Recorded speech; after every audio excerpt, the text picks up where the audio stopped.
Hey, Daryl here, and this is my daily devotional.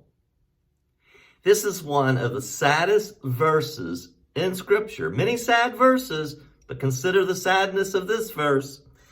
In Judges chapter 21, verse 25, in those days, Israel had no king, and everyone did as he saw fit. That's the sad part. Everyone did as he saw fit. Men, people, left to do whatever they think is right, are wicked. Wicked. Freedom without boundaries is anarchy, and anarchy produces wickedness.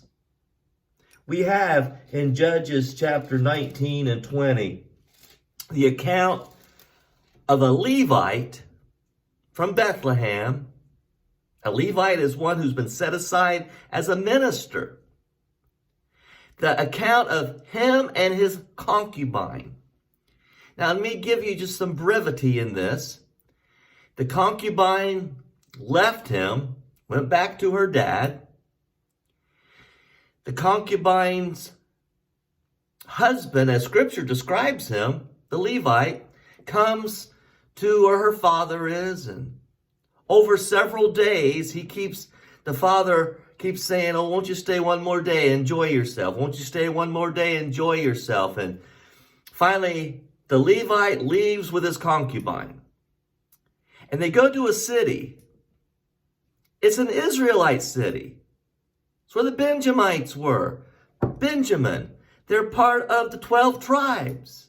They should have been the good guys. And they went to the city center, and nobody invited them to come spend the night with them, though they had food for their animals and they had food and wine for themselves. No one invited them until an old man came along. The old man had a gift of hospitality, I suppose, and invited them into his home. Well, while they were there in the home, all the men, follow me now, all the men from the city came to this old man's house where this Levite was with his concubine and started yelling, "Hey, send out that man so we can have sex with him." Now, this is reminiscent to when the angels came to Lot in Sodom and did the same thing. And you remember Lot offered them his daughters. Well, here the old man offers his daughter and the concubine. Listen as I read in Judges chapter 20 at verse 20. While they were enjoying themselves, some of the wicked men of the city surrounded the house. Pounding on the door, they shouted to the old man who owned the house, "Bring out that man who came to your house so we can have sex with him." They were wanting to have a homosexual relationship. The owner of the house went out and said to them, "No, my friend, don't be so vile. Since this man is my guest, don't do this disgraceful thing. Look, here is, you ready? My virgin daughter and his concubine. Take them."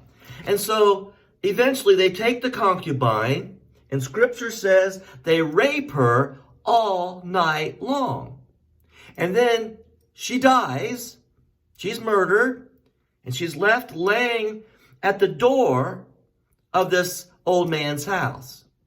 The next morning comes, it's time for them to leave. The Levite finds her and puts her on the donkey and takes her home.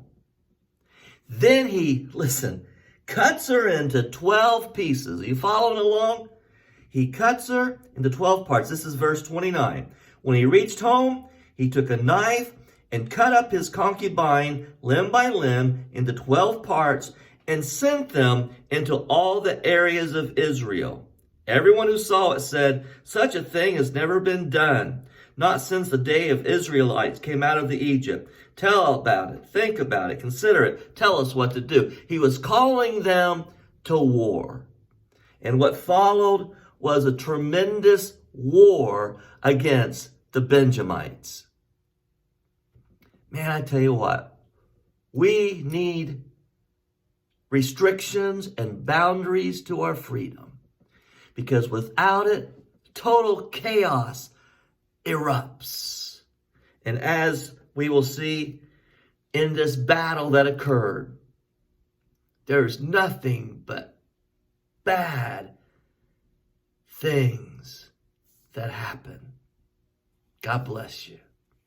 Good day.